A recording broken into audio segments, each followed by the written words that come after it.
Hello, my name is Daniel Moore, and I'm an organizational leadership senior at Texas A&M University Commerce.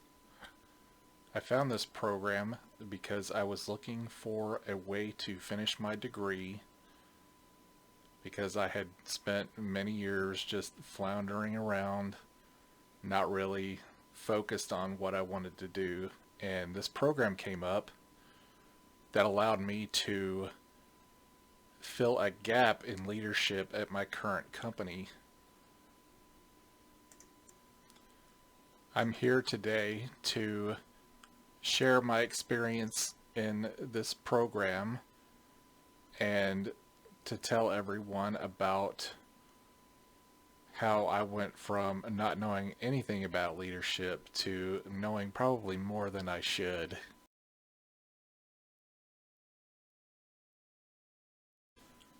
I've been a supervisor for 15 years at my company, and it's the only leadership style that I've ever known.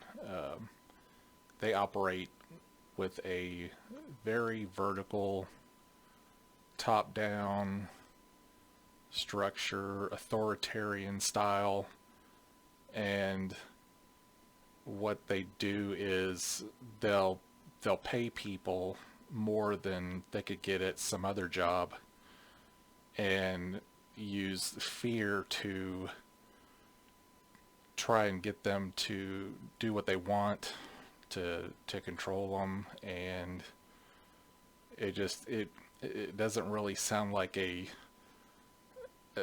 type of leadership that people want. I mean, it's like I want to say it's like a communist style of leadership, but communist leadership it's effective in certain ways, but people don't want to be controlled in their lives.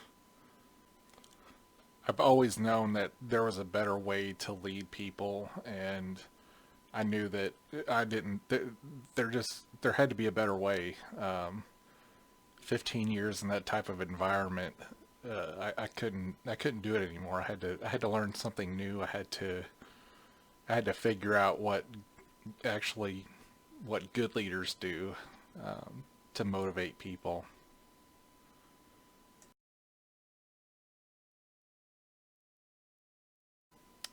In issues in organizational leadership, we learned some of the basic concepts of what an organization is, which it can consist of only two people and still be considered an organization. Um, Learned about behaviors, traits, and how traits you're either born with, or you can't easily change what what those are, but your behaviors are changeable. And uh, also learned some leadership theories.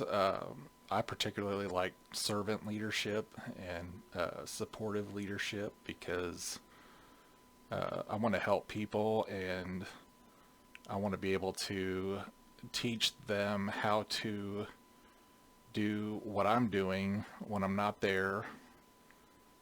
Uh, I didn't know they actually had a word for that. I mean, I figured that's what all leaders wanted to do. It makes their job, a little bit easier.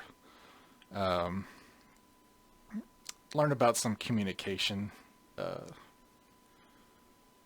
communication styles. I went from being more of an action type communicator to a little bit over to the idea side, and uh, I'm a visual learner also. I like to be able to see what I'm doing so that I can describe it to others.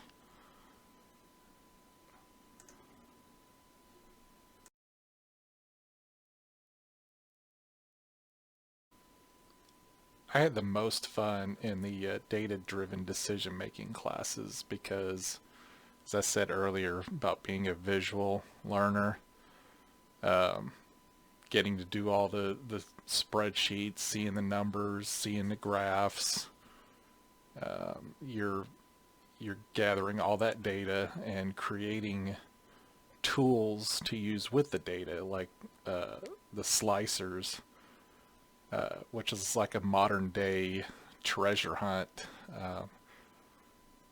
Able to cut through all the nonsense and find the real information that you could use to make better decisions with. I thought that was amazing, and also the statistical stuff that we read about, where you could apply that to real life, like the capturing of the lotto cheat. They tracked the guy down to the gas station because he was always going to the same one and winning every week this lotto, and they couldn't figure out how one person would be able to do that, and so they tracked him down by the numbers. It was amazing. Same thing with airplanes and crashes.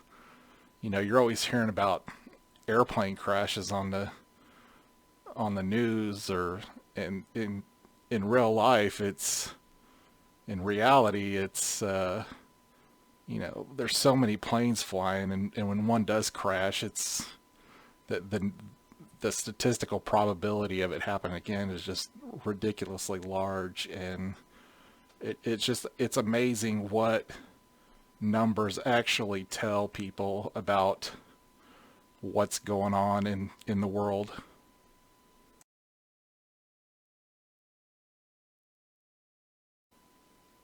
My biggest takeaways from ethics and behavior uh, would be that it's a very gray area. Um, I'm a very black and white type guy, and the whole concept of ethical dilemmas just it warped the brain a little bit. You know, the story about, do you push the one man into harm's way to save five other people from death? Um, that didn't sit very well with me.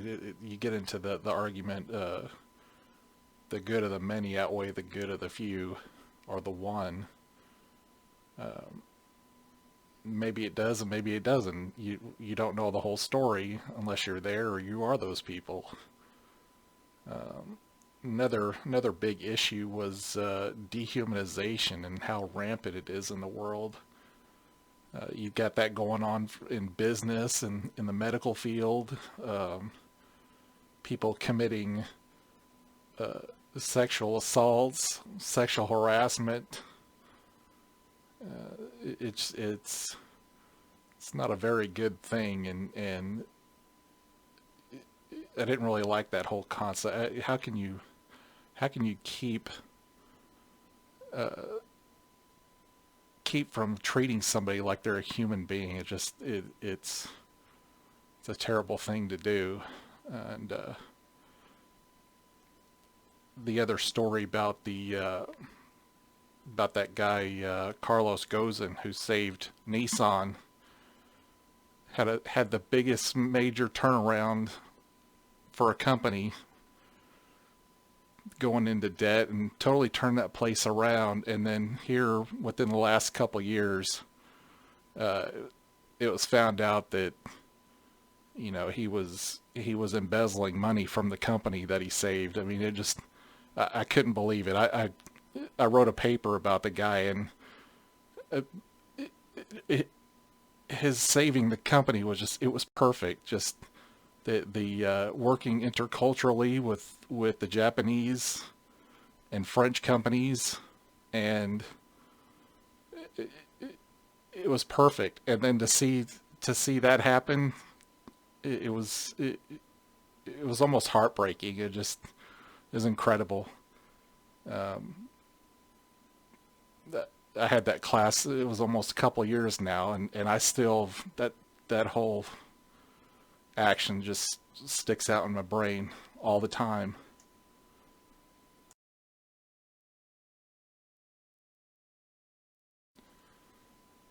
Leadership theories are that's probably the class that I use the most in everyday life, that I actually have to actively think about what part of those theories that I need to use in a certain situation, such as contingency theory, where I work at in a union company and we have union stewards. Well, they can act in a leadership capacity if the workers aren't doing what I need them to do. So what I'll do is I'll send the steward out there to kind of act as my representative in a short-term capacity, and he'll get them to do what they need to do, but then he'll return back to what he was doing, which is, his normal job with the workers, and everything gets done that way. It's very effective, and the steward, they like to be leaders in a sense too, but not full-blown leaders. They like to do it for a little bit and then go back to doing what they were doing. Also, I use a little bit of situational theory with my daughter, especially the supportive side, because she can do things, but she's unsure, or she's unconfident in doing those things, and I'll give her a little bit of support, and sometimes it's coaching, sometimes it's delegating, and a few times it's telling, but it's mostly supportive. So those two theories work in real life, and they're great.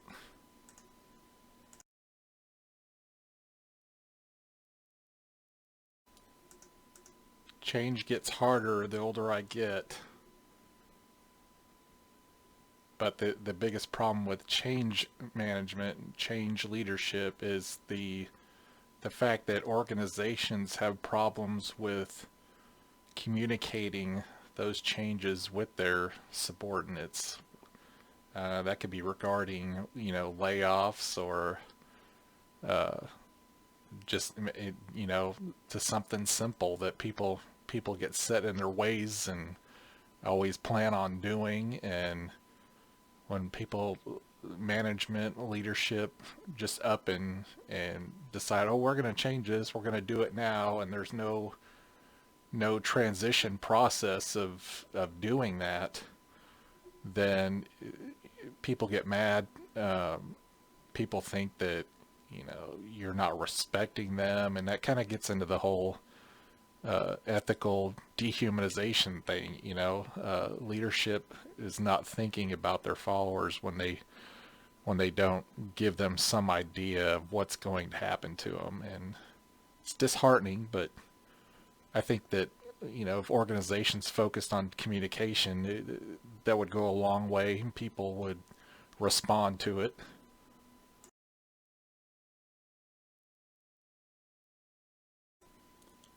I absolutely loved Capstone.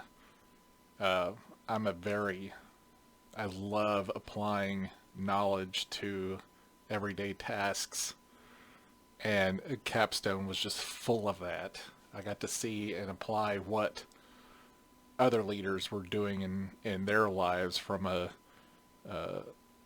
high level sergeant in the Air Force to a nurse at a children's hospital, and they both had varying degrees of leadership style, but they were both good at what they did and good at moving people. And it was my pleasure to get to work with those two individuals on that project. Uh, but it was even more fun to get to apply that knowledge myself to those issues that were going on in those organizations that they're in. Uh, had a blast getting to pick apart the Air Force and fix their issues.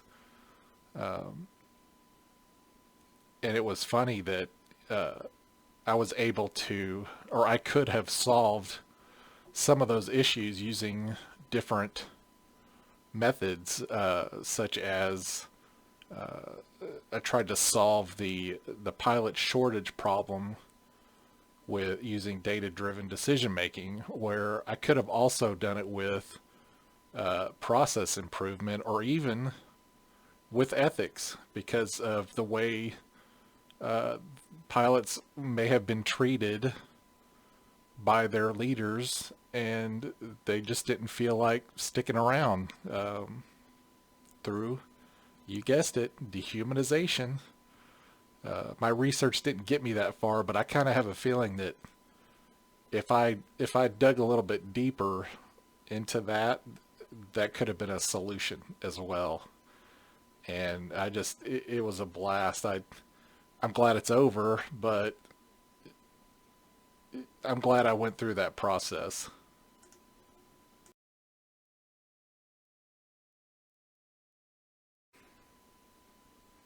I love the data driven decision making so much that uh, I'm looking to do a graduate program in business analytics, or even industrial distribution, because there's a lot of elements of statistical data that is used in that as well.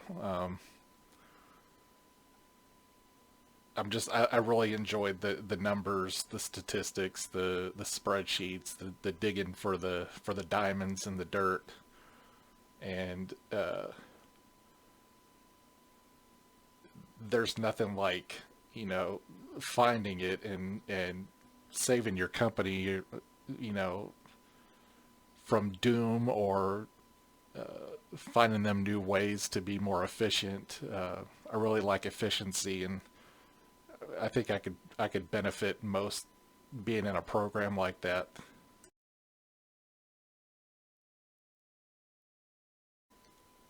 My journey in this program is now over. I want to thank everybody who made it all possible, and they all know who they are. Thanks again for watching.